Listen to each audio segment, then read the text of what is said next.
Hey Mark, I hope you can hear me.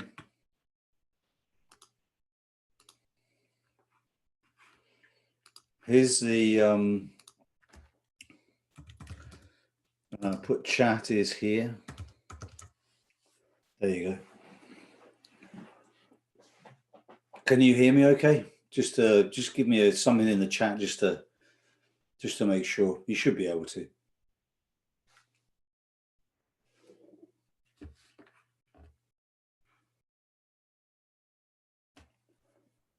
Yeah, perfect. Well done, Mark. Cool. Right. Let me what I'm going to do. I was a little bit late actually. I got distracted making a cup of tea. Can't beat a cup of tea. Right, let me share my screen with you all, and we'll get cracked on with what I want to talk about. So, if everyone can see my screen, you should be able to see that it's a PowerPoint presentation, and hopefully you won't get bored with the whole thing, in the sense that it's not going to be death by PowerPoint. Hopefully you'll find it interesting and enjoyable. And what we're going to talk about is the future of, I guess, the sporting gyroplane in the context of the kind of aircraft that we all like to fly and perhaps continue to fly. This is a very basic outline of what we'll talk about.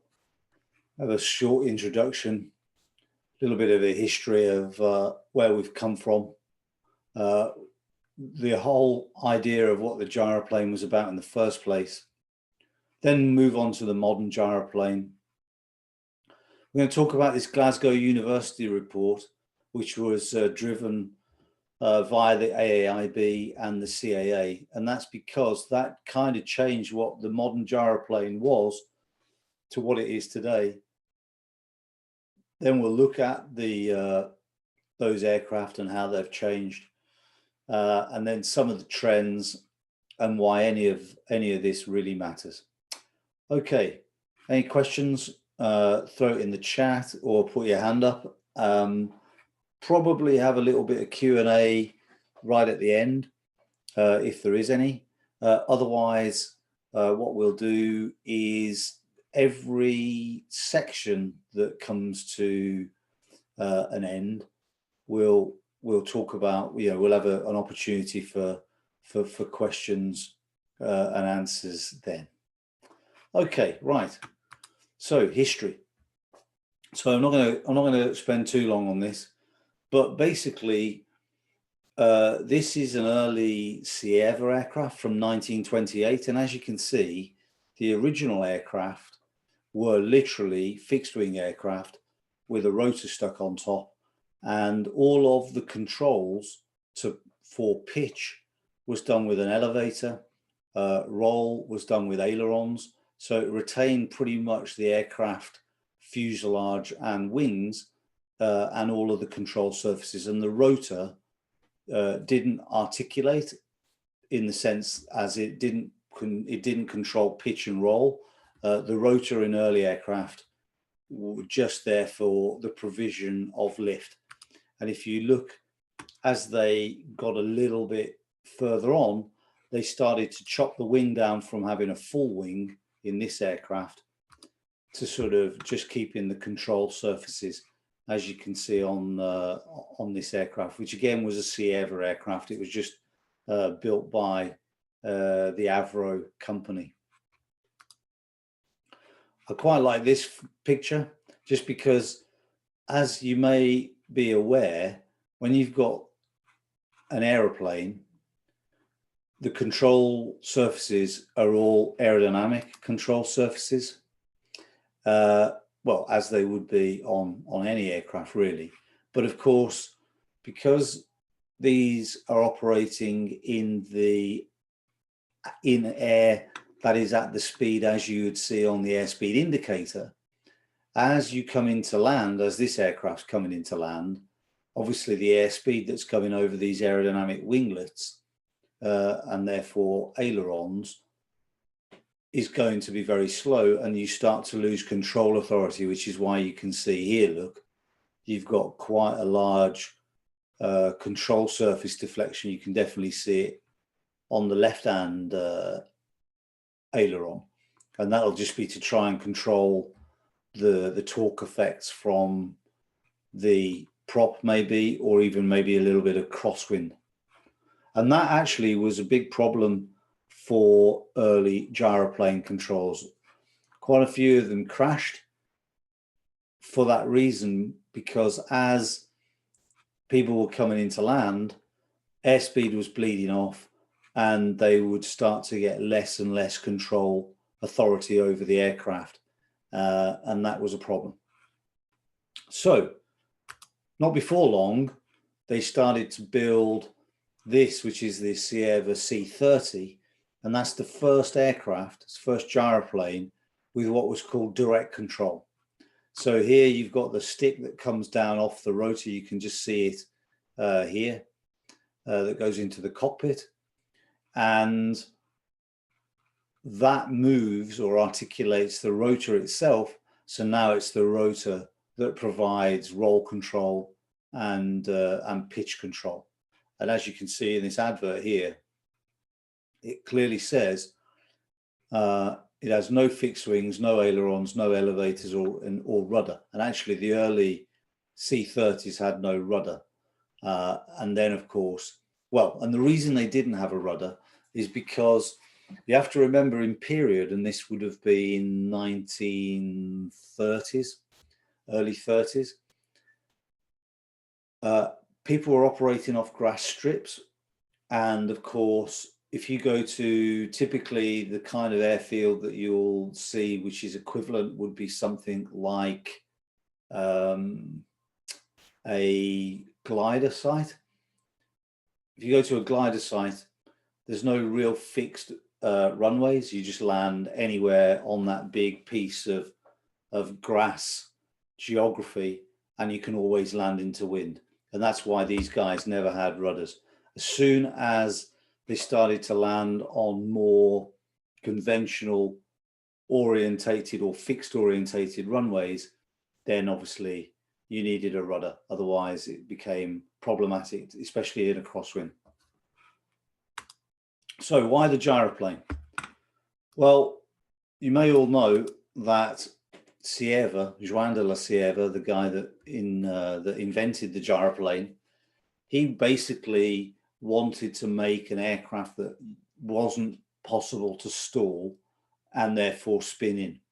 And in the early days, everything was all about ease of flight, confidence in cross-country flying, and by that they mean easy to put down, because obviously in the 1920s and 1930s, engine technology and material science wasn't as advanced as it is today, and so engine failures were relatively common, or certainly a lot more common than they are now.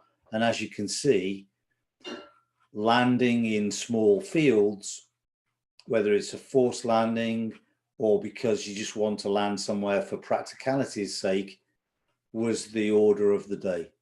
Or, as in this advert here, the promotion of flying in bad visibility, because fundamentally their attitude to flying and risk was a lot different in those days than it perhaps is today.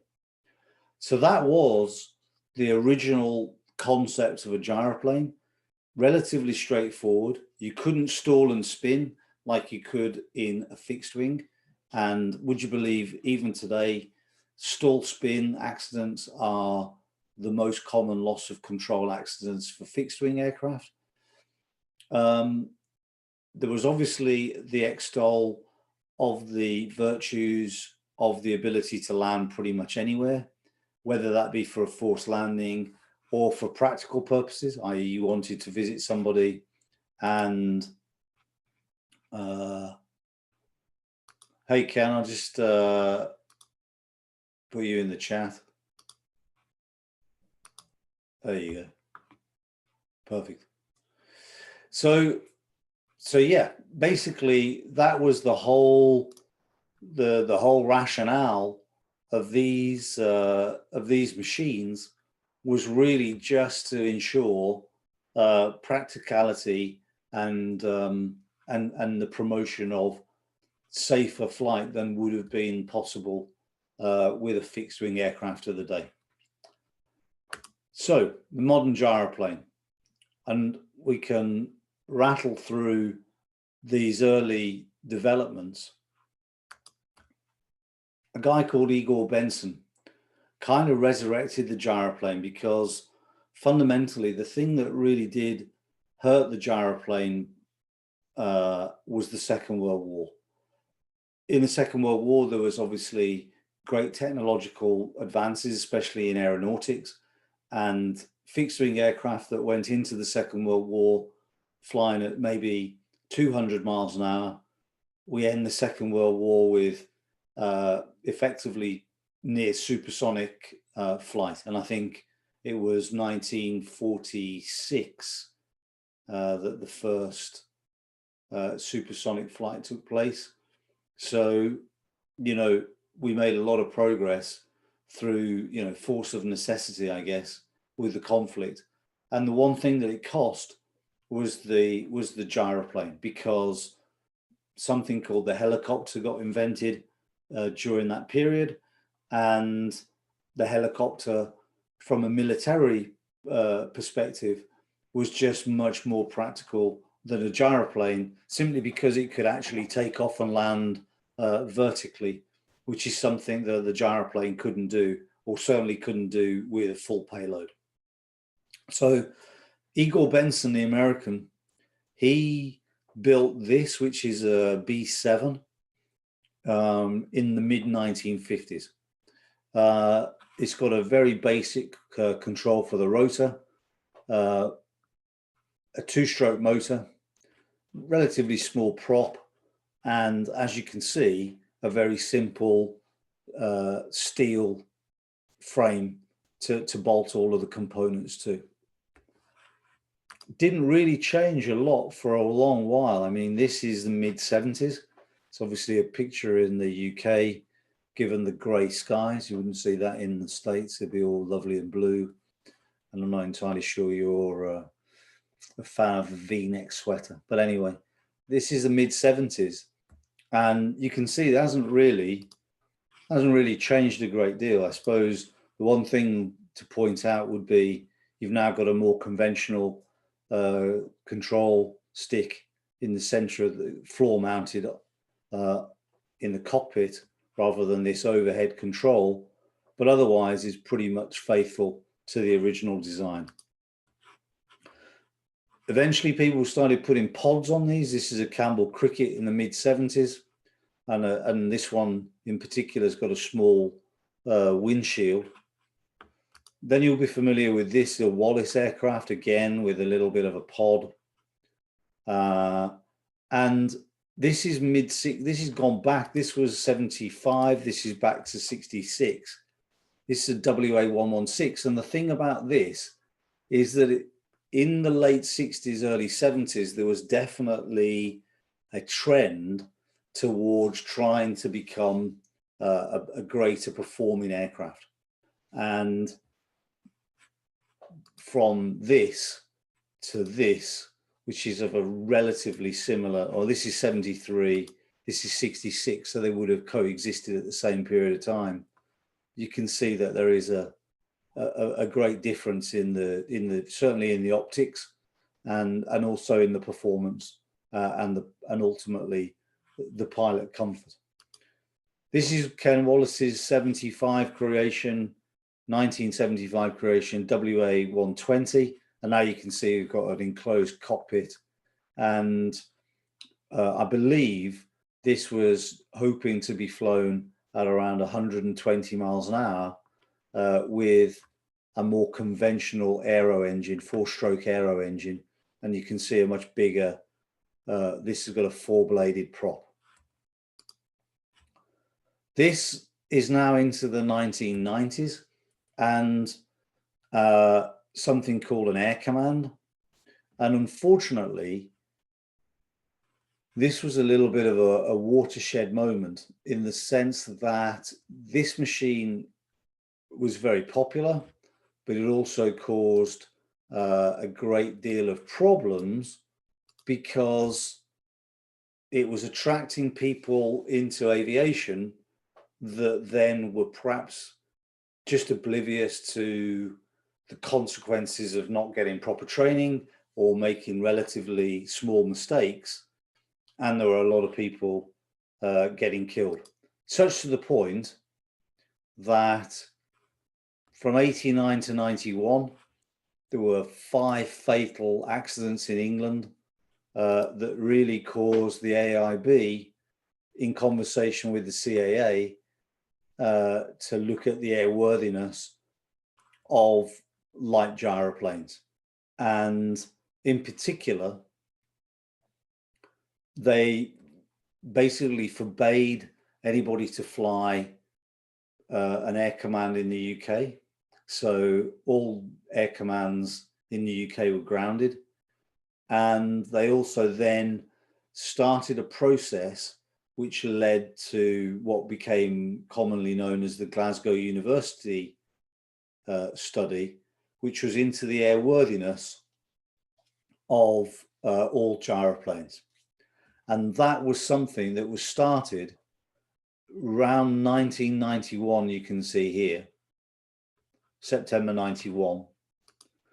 But the Glasgow University report didn't actually get published, and I'm really not joking.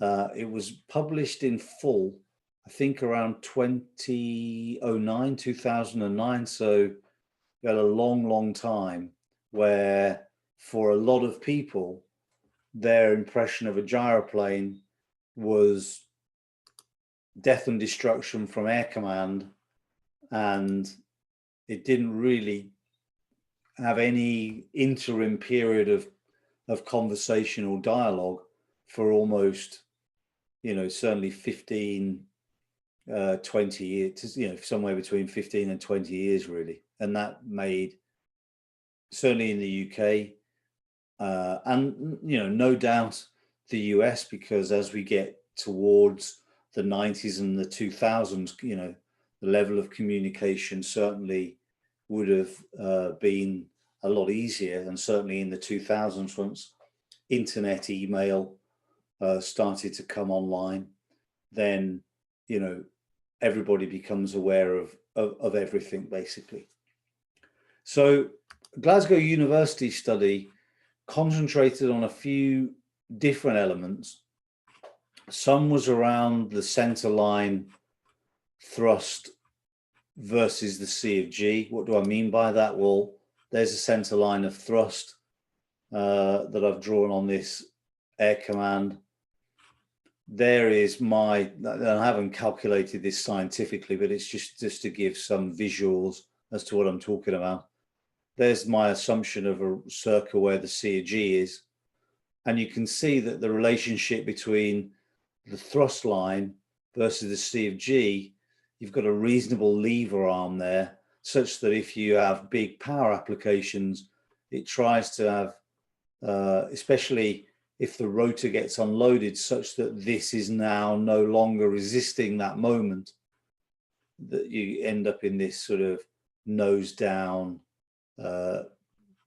pitch. And one of the solutions, this is a common thing that you see, especially with things like Dominators in the US, where they look like they're on stilts. And that's to try and get this center of gravity where you can see, the whole of the mass is a lot higher, closer to the centerline thrust, versus this, which has got a much larger difference. The other element to the study was to look at the effect of tailplanes. Some air commands did end up with a tailplane, although this does look a little bit more just like a piece of plywood that's been bolted on. I'm not entirely sure how scientific. It may well have been well engineered in terms of its different, its positioning or its aerodynamic effect.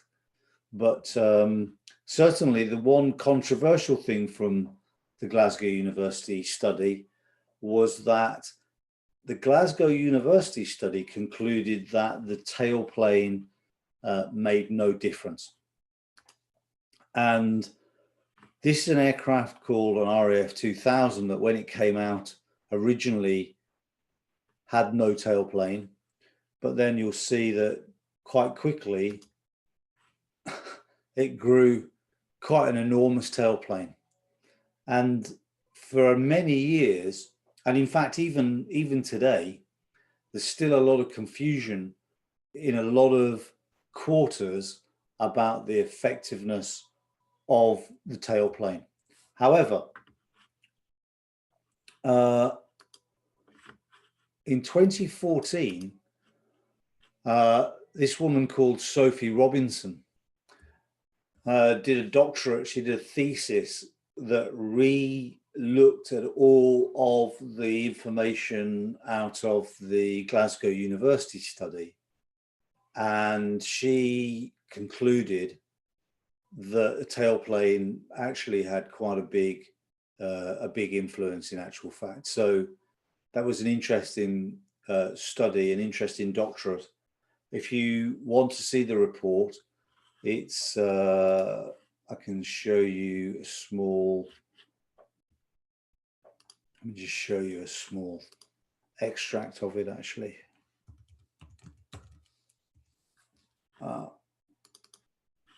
I'll just share my screen in a different way. Stop share and then share a new screen.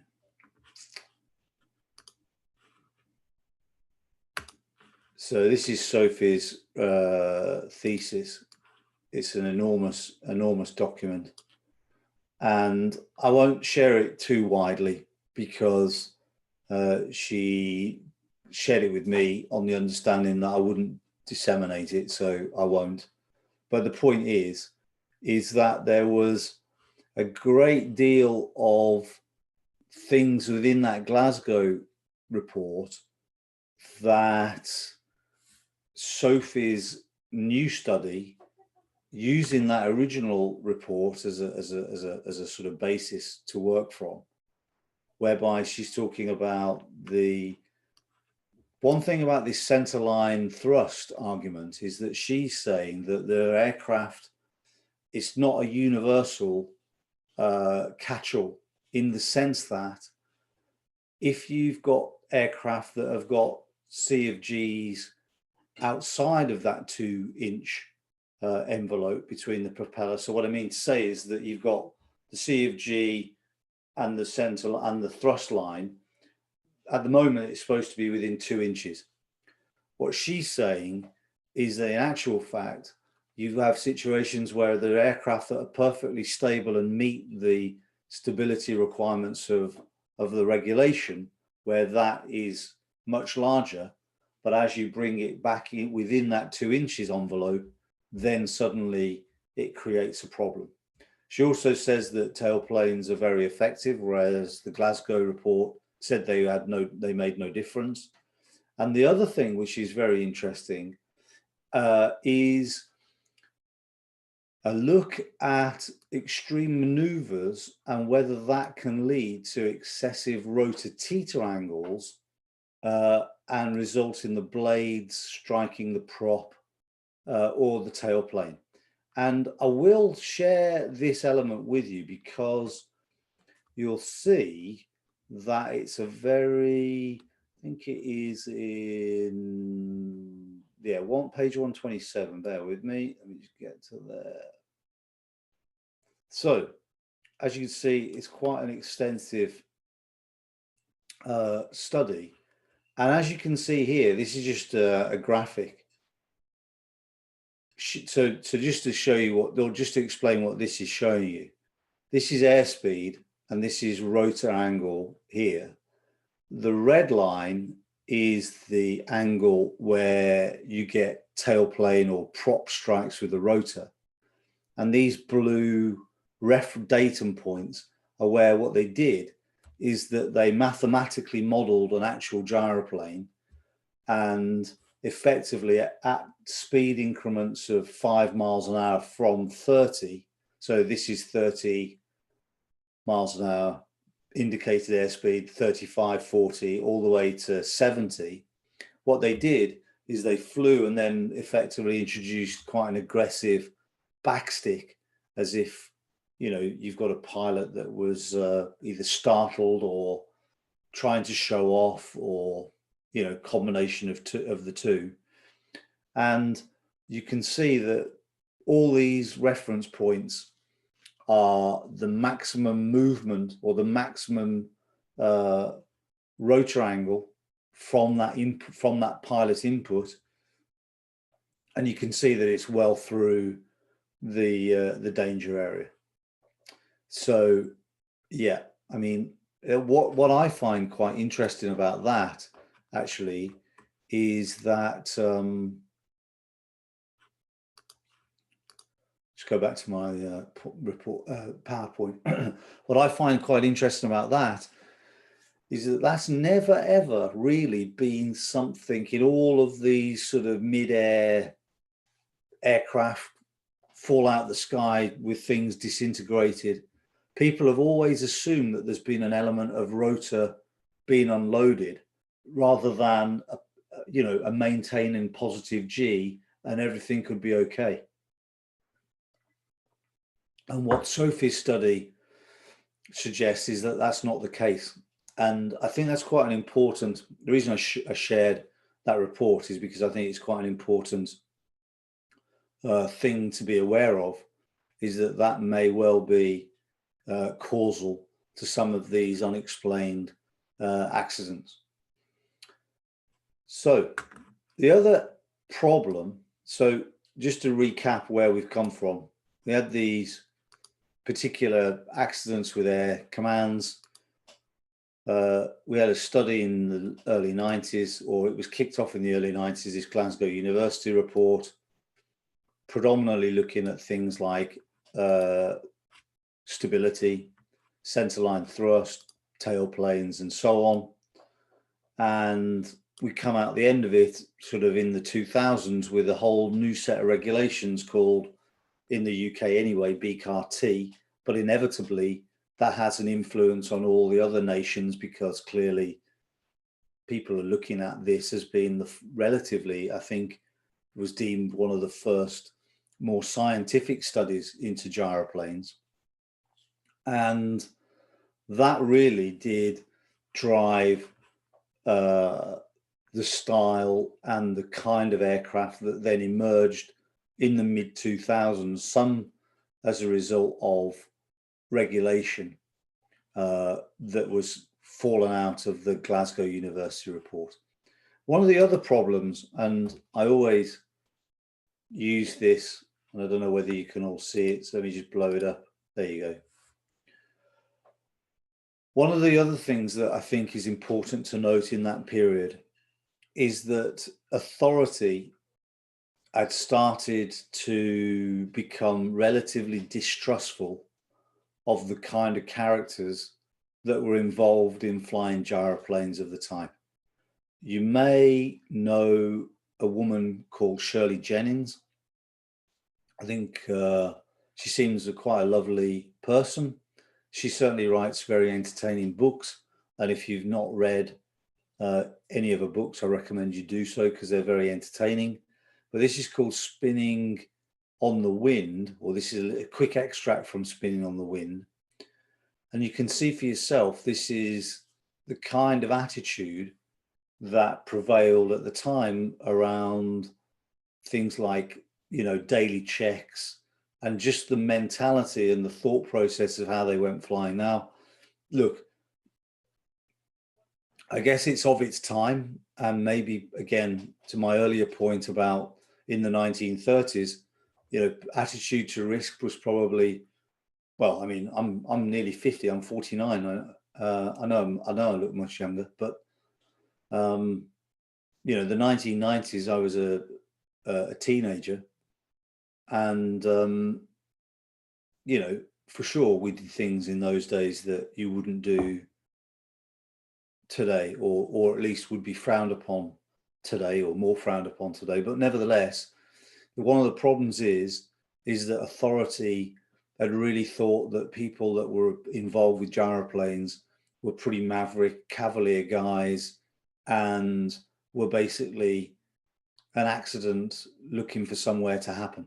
And that, in conjunction with, you know, the trail of death and destruction, because let's not forget, the RAF 2000 had its own problems soon after it was launched, and there just seemed to be this common theme whereby, you know, a new model would come out, there'd be relative enthusiasm, and then the fatal accidents would start.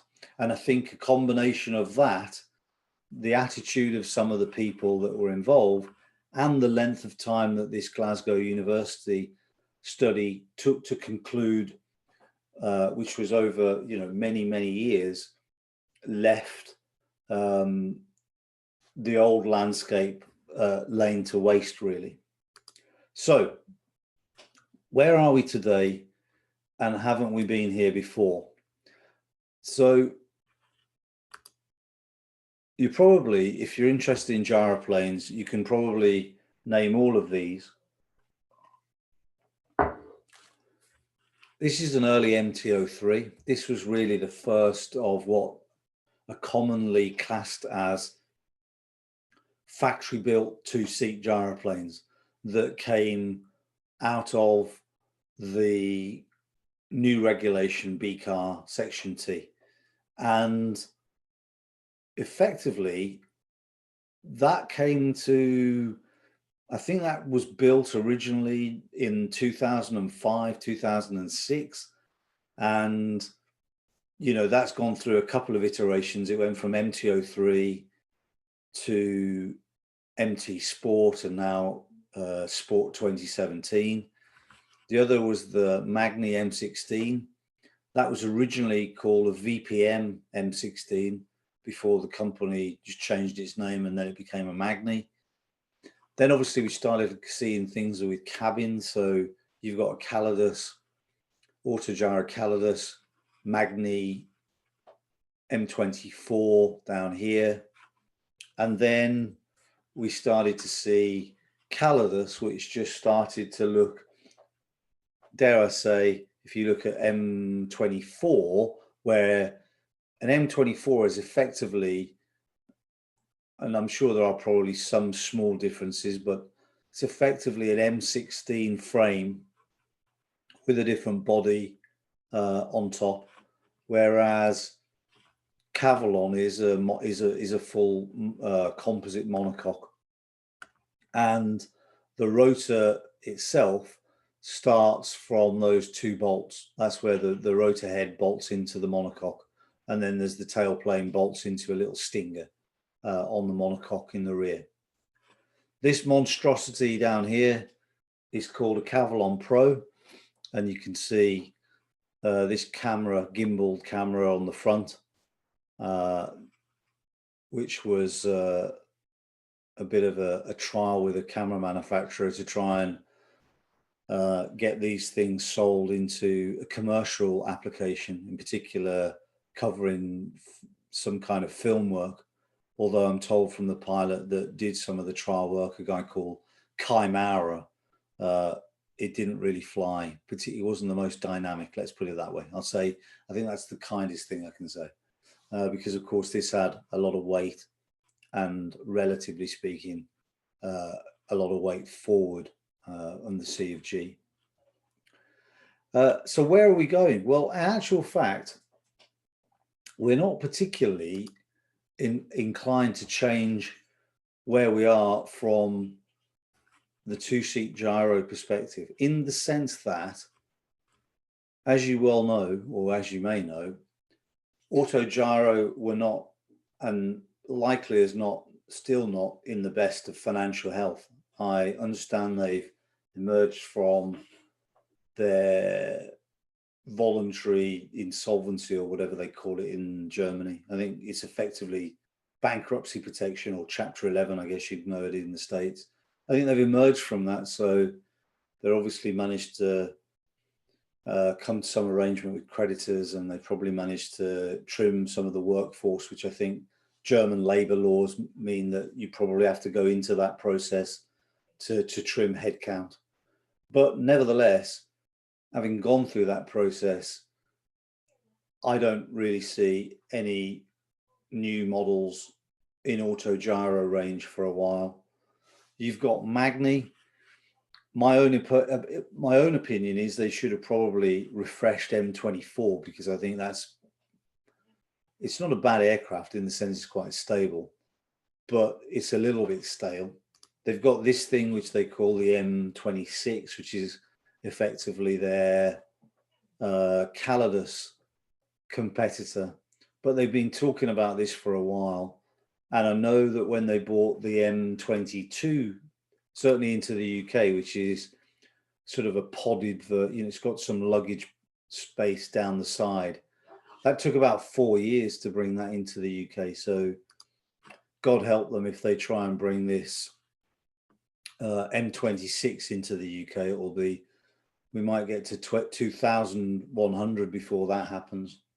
There's a company that's relatively innovative called Nisus, which is a brand of Jokertrike, the flex-wing manufacturer.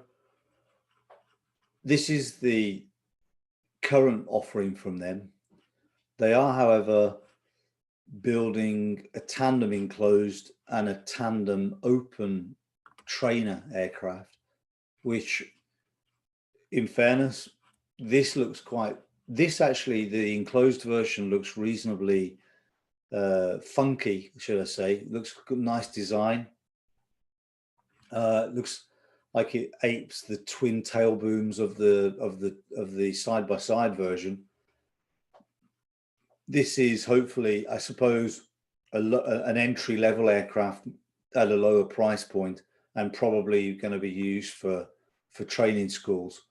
The only thing I'd comment on this, though, is I'm not entirely sure how they're going to protect this passenger from wind blast, because I know from sitting in the back of these aircraft, they do need a rear windscreen. So that's going to be quite drafty if you sit in the back. One of the things that current manufacturers are spending a lot of time on is the development, really, for the traditional players in this market, guys like Magni and Autogyro. It's more an avionics fit. You're going more towards a glass screen rather than steam dials, and nicer luggage and so on. And in a way, that's a little bit of a shame, because obviously there's no true new design. It's just here's a glass panel for nav and situational awareness and some basic engine instrumentation, rather than a complete new design like these guys are coming up with, which is a shame, actually, because I think there's quite a lot that could be done. Another area that I think is likely to be a big change, and I'll just make this slightly smaller, is I think engines are going to change, because at the moment, all of the current crop of two-seat factory builts are all powered by Rotax power, but the Chinese are coming. This is a motor from a company called Zhongshen. They've got a nice new facility in China, and they're effectively building an 80 horsepower, 100 horsepower, and 115 horsepower four-stroke aero engine. And if we look with a bit of a zoom into that engine there, no surprise why they call it a Rotax copy. But that said, it's a four-cylinder, four-cycle petrol motor. if you make it horizontally opposed, as this is, in some ways they're always going to look relatively simple. And I think the interesting thing about this is it's half the price of a Rotax. Now, there's clearly suspicion around the reliability, and when I've talked about these Chinese motors in other films on the channel, there's been, you know, a lot of poking the stick at the reliability. But let's be honest, there's no reason really why, if they want to make a proper aero engine, there's no reason why the Chinese can't. I know because of the virus in particular, the Chinese are not particularly flavor of the month around the world. But academically, these guys are as smart a bunch of people as anybody. And boy, they can get determined. You know, if you look at all of the big ticket universities around the world, there's a lot of big hitting Chinese individuals that are graduating from these institutions. They're a nuclear power. They can send satellites into space. It's a bit arrogant to think that they cannot build a reliable 4-cylinder, 4-stroke motor. You know, it seems ridiculous to me that people would doubt that. Obviously, the proof of the pudding's in the eating, but I think once people start eating it, they'll enjoy the fact more than anything they're paying half price for effectively the same thing. Because let's face it, once you're inside your aircraft, no one particularly cares what brand is on the cam cover. They just want to make sure that once they've started it, it's going to keep them airborne. Now, one of the things that has been a focus of modern gyroplane world is this shift away from, if we just go back, we just pause there for a second.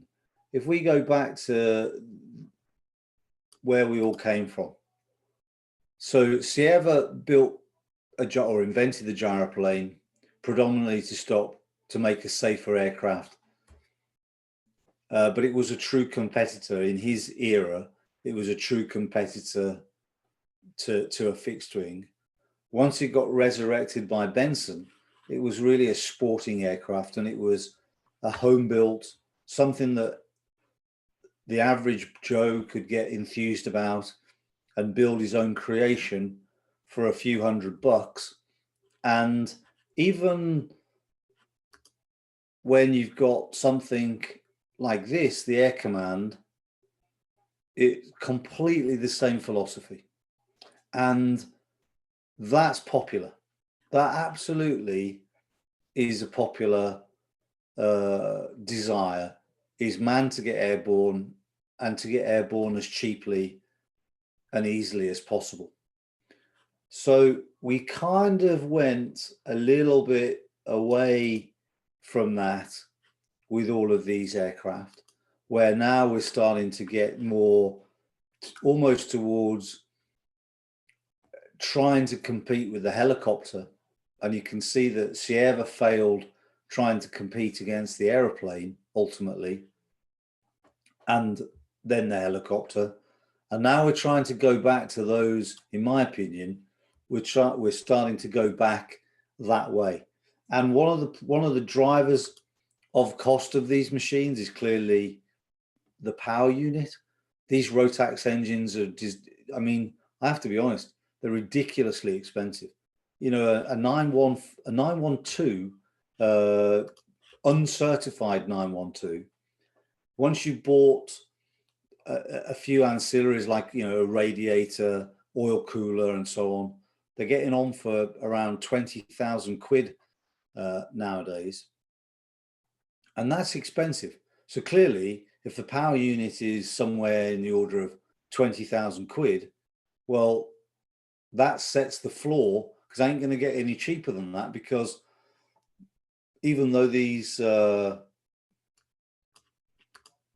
effectively you've only got a little bit of glass fiber and a steel box section welded frame, which it's not particularly complicated, but these aircraft are expensive, and the majority of the expense is in the power unit.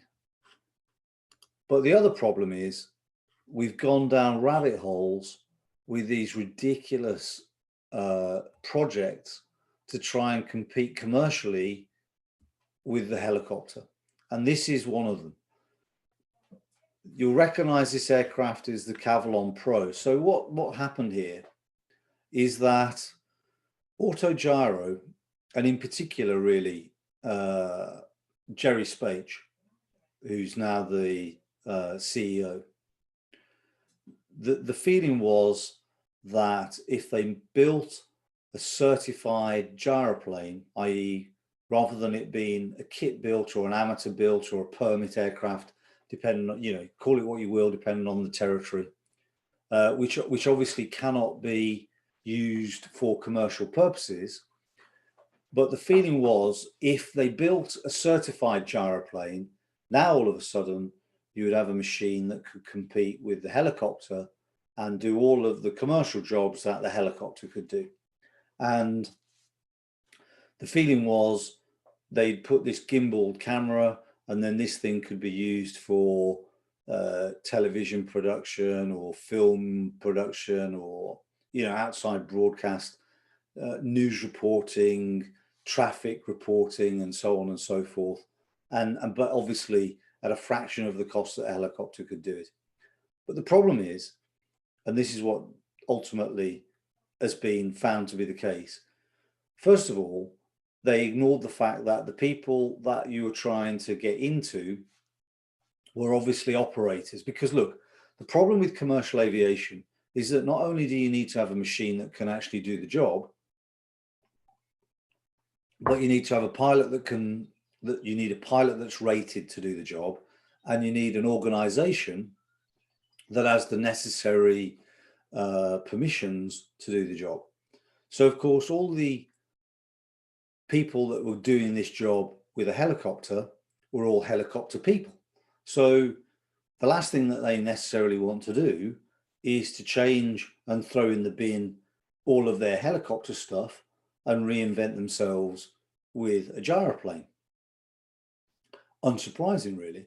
The other problem is that at the time, the concept of the aircraft also required the commercial rating for the pilot, and it also needed some structure and framework in order to operate. So this project, the Cavallon Pro, which was started to be mooted, I think around 2012, 2013, and didn't ultimately come to fruition until roughly 2017. So it was about four years in the making, the project. And eventually in 2017 in England, they ended up with a commercial rating for the pilot, and they ended up with a certified framework for the aircraft in terms of regulation, and this was the result. Problem is, I can tell you that even now in 2021, so i.e. 4 years later, I don't know, and I'll be happily proved wrong if someone could give me the information, but I'm pretty sure not one single pilot has asked or required a commercial rating for a gyroplane, outside of the original cadre of what were instructors that were hoping to teach this course. So in 4 years, there's been zero taker. These aircraft have been languishing in the back of people's shed, well, in Autogyro's shed, because I saw that one was ferried over to Scotland recently to replace one that got destroyed in a fatal accident over there. And they're just completely unused and unloved. And part of the reason is because this thing has got a maximum takeoff weight of 560 kilos, but it weighs 310 kilos empty. And if you look over here, you've got a camera setup, which is about 30 kilos. So that means you've got 220 kilos left. Add in some fuel. And even if you have 2 hours of fuel and some kind of reserve, because obviously if you're going to operate these things commercially, you need to have a reserve. You can't just fly around with a finger in the air. You've got to have done some proper calculations for the, for your standard operating procedures. So let's call that 40 kilos of fuel, which I think will give us around about 2 hours of endurance. And it basically means that you've got 180 kilos left for everything else. That means the two pilots, any of their kit, even if you take a laptop's probably a kilo. And you've got, obviously, if you're going to operate these things responsibly in a commercial environment, you've got to act responsibly. And in truth, two pilots at 90 kilos each, that's about, people are getting to be 90 kilos as default people these days. If you fly with a bigger guy, a guy who's 6'2", 6'3", and all of a sudden he's 100 kilos. Well, now the guy that sits next to him can be no more than somewhere 70 or 80 kilos, and that's the problem, and that's only with a 2-hour endurance. And of course, with the best will in the world, a 2-hour endurance just isn't really enough. Add to which you can't fly these things in bad weather, so they're completely VFR only, and it's just too limiting. But unfortunately, the route to this took around about almost 10 years in the making, and pretty much zero benefit for all the distractions of the authority, the manufacturer, and the people that were involved with pilot licensing, for a big fat zero. The other thing that's kind of galling is that history might have told Autogyro that barking up this tree of putting a camera on a gyro has been done before, equally with no success.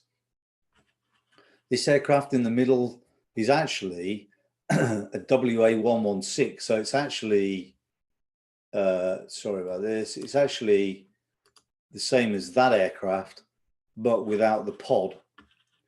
And in 1961, I believe, the Army Air Corps took 3 of these onto trial and rejected it in favor of a helicopter.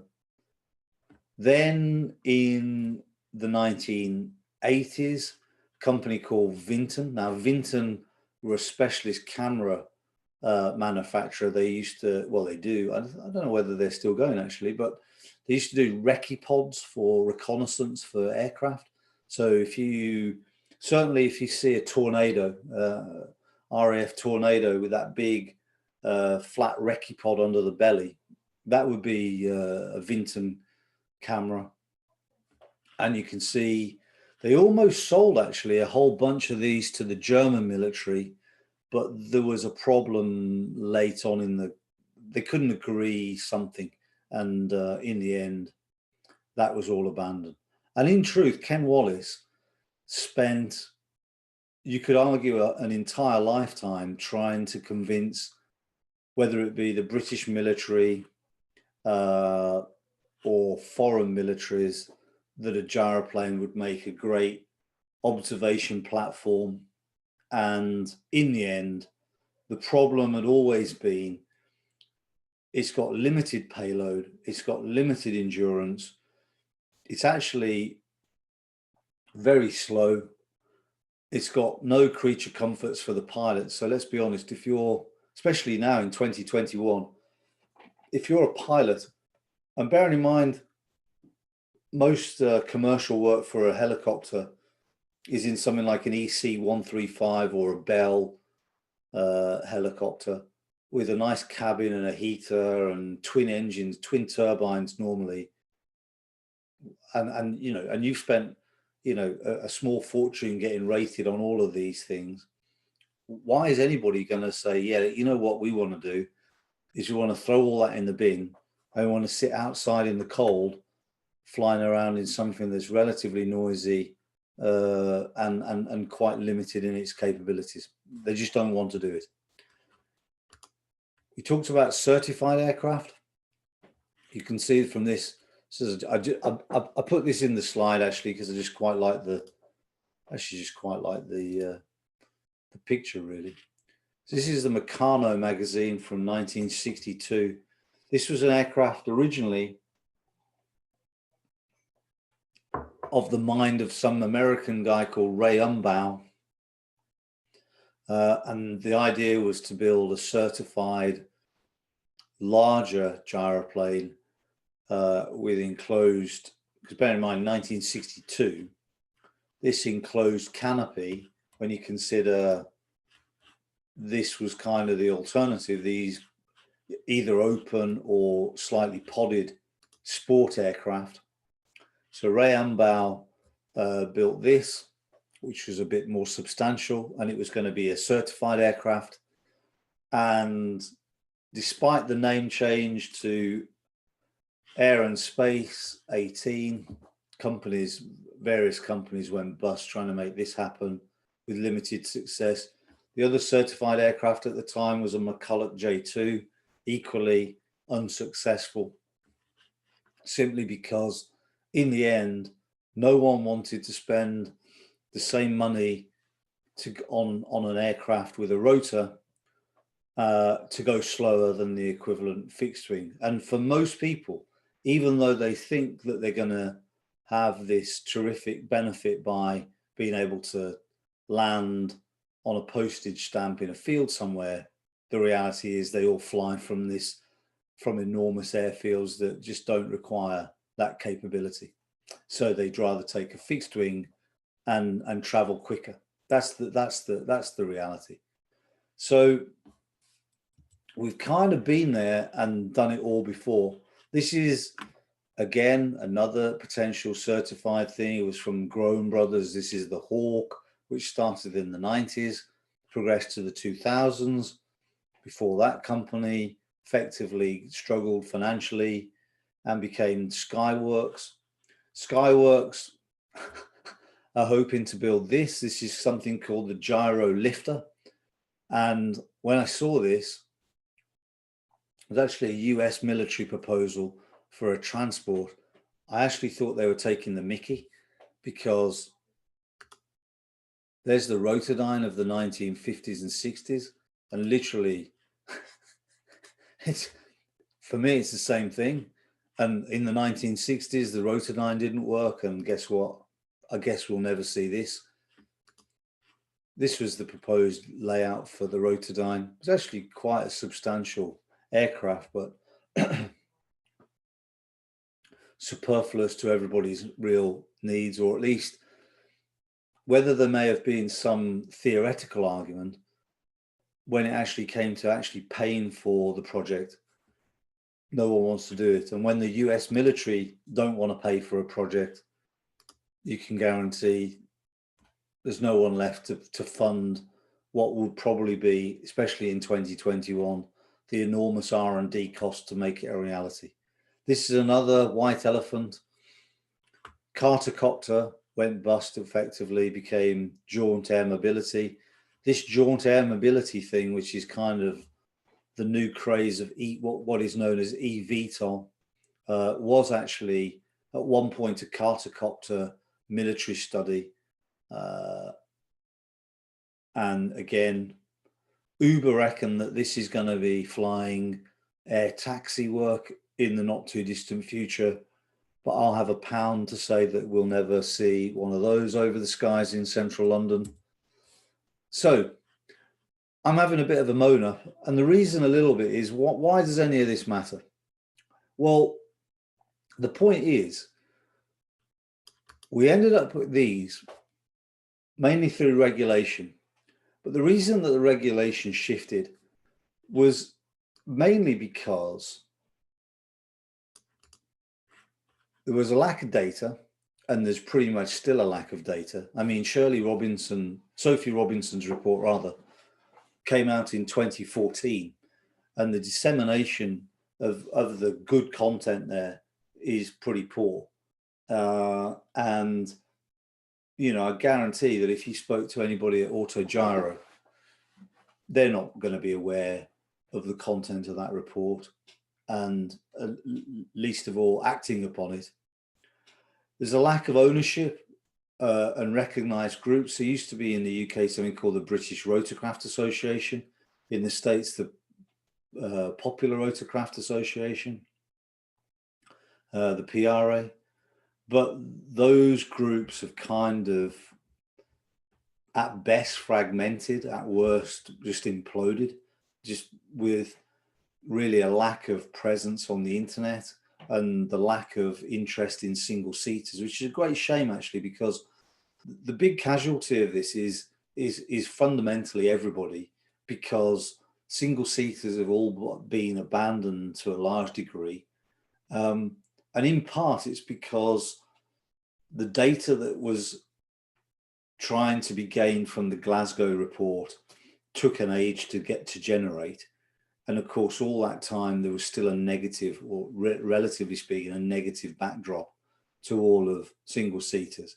And if you marry that with the fact that there was nobody championing the cause, or certainly no one that had real credibility with regulators, they kind of withered on the vine.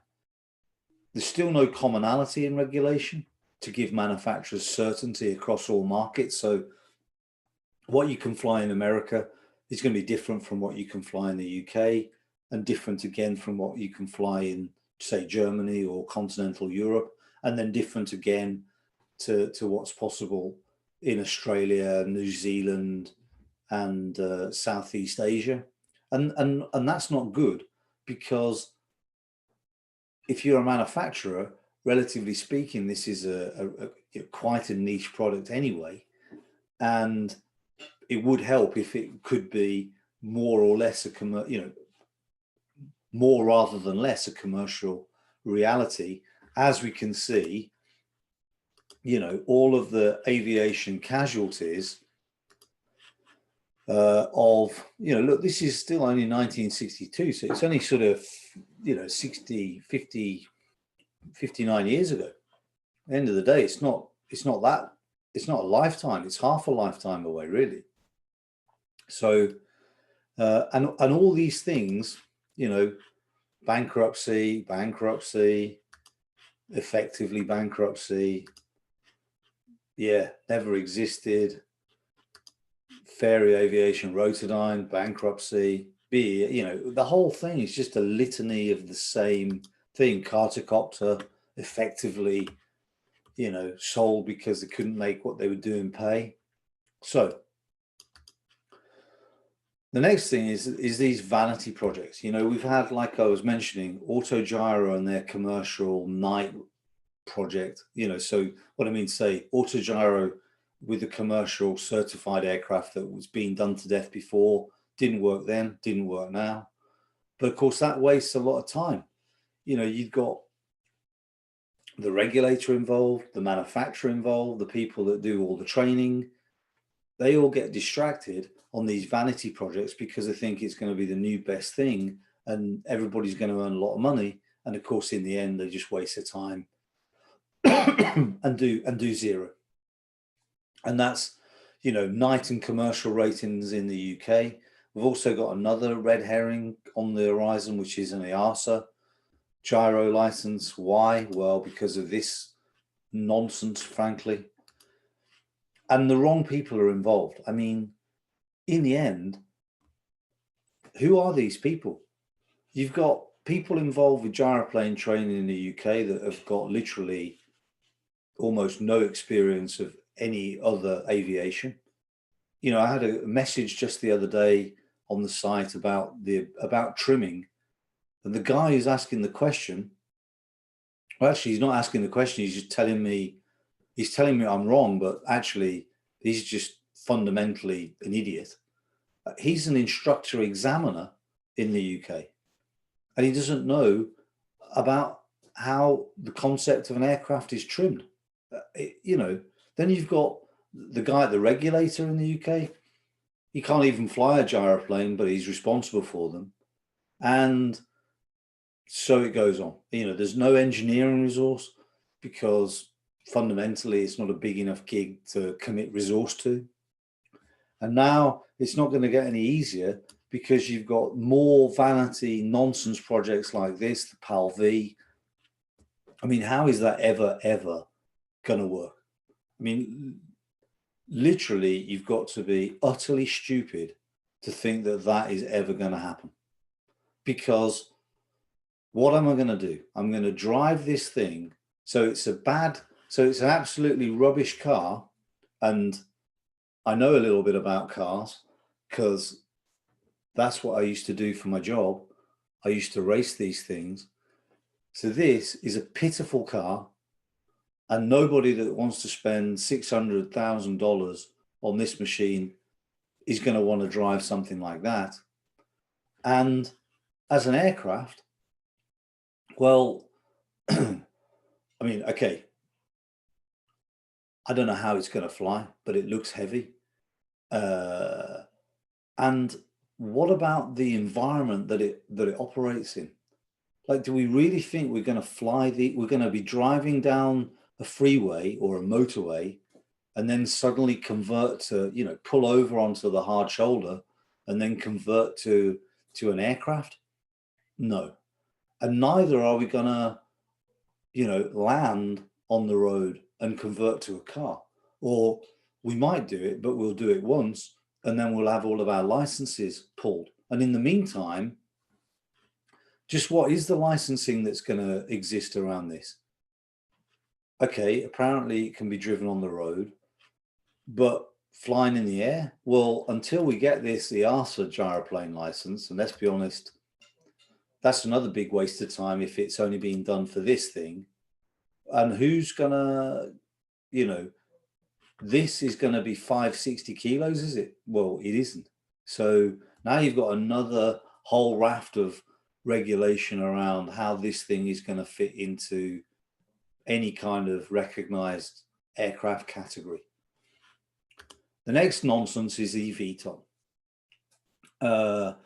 This is another eVTOL. So the first one we saw was the Jaunt Air Mobility, and this is vertical aerospace. The great irony, actually, of this aircraft is that, would you believe, Sophie Robinson is one of the chief engineers, I think, on this machine. But how do we think this is ever going to be acceptable to fly in our skies? I mean, first of all, I think this thing has got a total payload. Bearing in mind, it's supposed to take a pilot and 4 passengers, and yet the payload, I believe, is somewhere in the order of 450 kilos.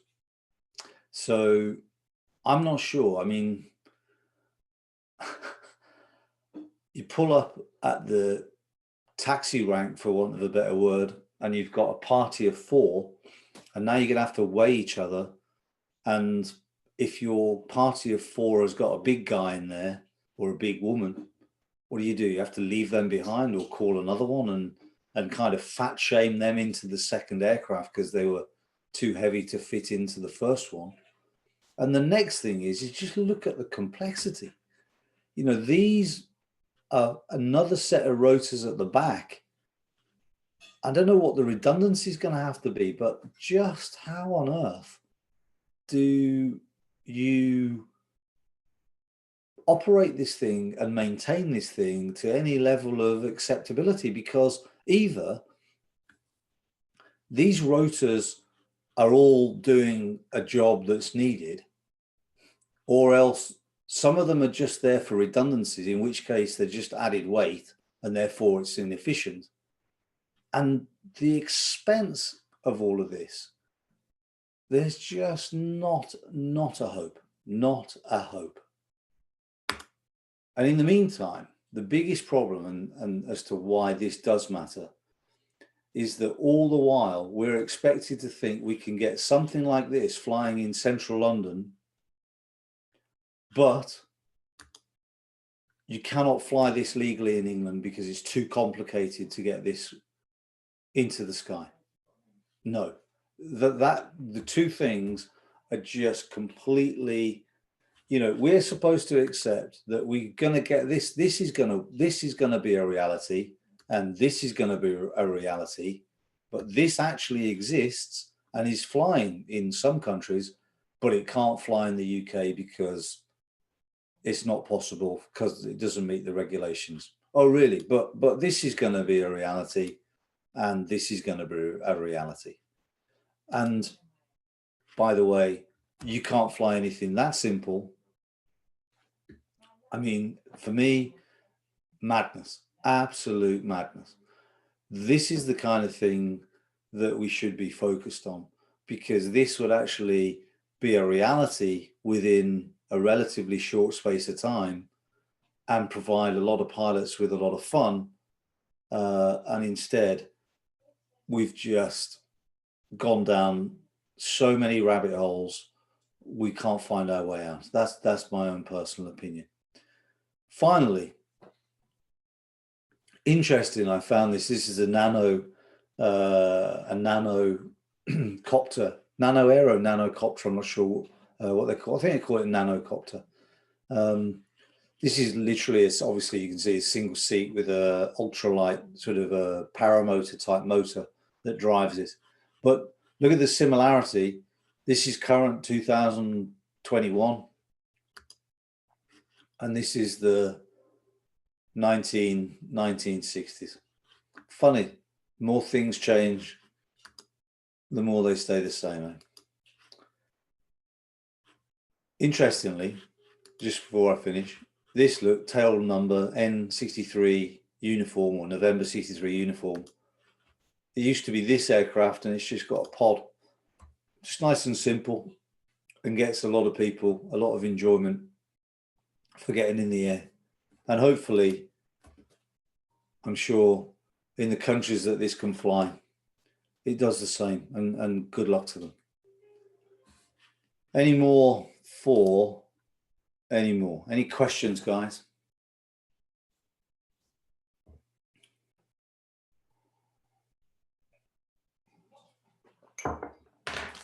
Just gonna have a sweet. As you can hear, my throat's dying. Any questions? I mean, I think in terms of the future of the gyroplane, we're definitely at a crossroads, because, as I said, you know, you've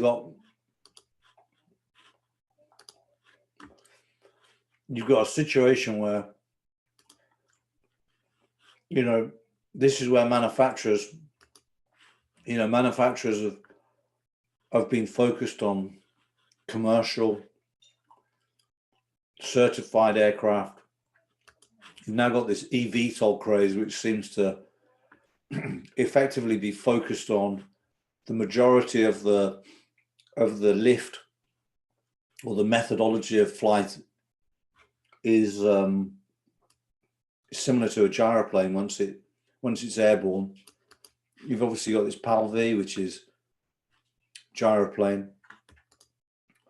This is less gyroplane actually, but you know, the amount of just the concept is just going down a complicated, overly complicated route, and it's just a shame that it's distracting a lot of very clever people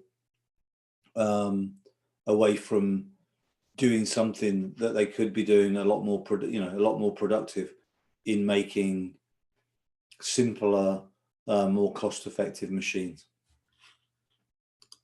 Okay, guys, if there's no questions, I'm going to call it a day. Appreciate you all attending. Hope you have enjoyed the chit chat about gyroplanes and where I see the future and what people are doing. And hopefully, if we can get a few people in either authority or collectively as a group to try and rejuvenate things like the BRA, which I get, you know, the British Rotorcraft Association, or the PRA in the States, to try and, you know, drive an agenda that saw some, you know, good sense return to try and promote some things. You know, I think we'd have a brighter future, but yeah, at the moment we just seem to be, you know, getting bigger aircraft, heavier aircraft, more complicated aircraft, and it ain't the way to go. But that's just my opinion. Okay, guys, thanks very much for attending. Have a good evening. Ken. Yeah. Sorry, that was a late call there, Ken. Yeah, they are. You're very welcome. Thanks for coming as always. And yeah, I think they are having slow growth. I mean, you've obviously seen, as I said earlier, the problems that Autogyro had. And I understand actually from a conversation with somebody recently that they're going to try and sell the business as in its entirety. I think they're hoping to get that done maybe in June. But, you know, I don't know how far that's gone, you know, whether there's been due diligence, but I can't see Autogyro. There was rumor at one point they were trying to build a 4-seater. But again, the problem with all that is that you're building something that then requires a change in regulation to enable it to come to pass. And, you know, if I just go back to this just real quickly, just to expand on the thoughts, you know, we've been there, right? It's not as if there's never been a 4-seat type gyroplane. That has. And in actual fact, this actually, although this was a 2-seat, there were other, I think it was a Canadian aircraft, I can't remember its name. It's in it's in the history of the Gyroplane series that I've on the channel. You know, we've been there in the, you know, a long time ago. We've been through this same process, and people, it's almost as if they have amnesia, or more likely, actually, they're just not particularly worldly wise on aeronautical and aviation. And they think that the laws that applied today have somehow changed from what they were before. And in the end, the way that things fly, the physics haven't changed. The finances and the reality of things needing to be commercial, that hasn't changed. And fundamentally, we as creatures haven't really changed our desire. You know, we want things that are good value. We want things that are obviously good value and increasingly so. And we want convenience. You know, there's no, much like, for example, and this will be the last time I go back to the, well, I say that and then I'll go back again, but much like how this thing failed, fundamentally because in the end, people were just not prepared to pay for the convenience. We all think that we all want to travel from the back door to the back door of wherever we're going to go to. But actually, we might want that. But if you then say, but you've got to pay another $100 in order to do that, suddenly everybody, you know, everyone melts away and they don't want to do it. Or the people that do want to do it are certainly the people that are probably not going to fit 4 of, because they're probably, you know, middle-aged bankers or middle-aged lawyers with fat tummies, and they're not all going to fit in these things. And then on top of that, we start to think about the fact that, you know, once you've got one in the air, you know, look, listen, this is something that's forgotten, and it shouldn't be. I guarantee if you go flying in your own gyroplane and you fly 1,000 feet over, you know, a reasonably, when I say populated area, I don't mean, you know, being silly about it, but what I mean to say is if you fly around the circuit of your local airfield and there's people living nearby, it'll take half a day and the phone will be ringing to the airfield complaining about the noise. So now we think we're going to have hundreds of these aerial vehicles, from Uber taxis to Amazon delivery to Deliveroo food deliveries, all doing aerial work and in town centres, and everyone's going to be cool about the noise. No. They're just insane. They're just not thinking. I mean, it's as if it's as if there's a bunch of idiots have suddenly been parachuted into these corporates and forgotten the basics. Hey ho. Anyway, that's my rant over. I am done. Unless we've got any more, we're done. Nice to see you all, guys, and have a good evening. Cheers.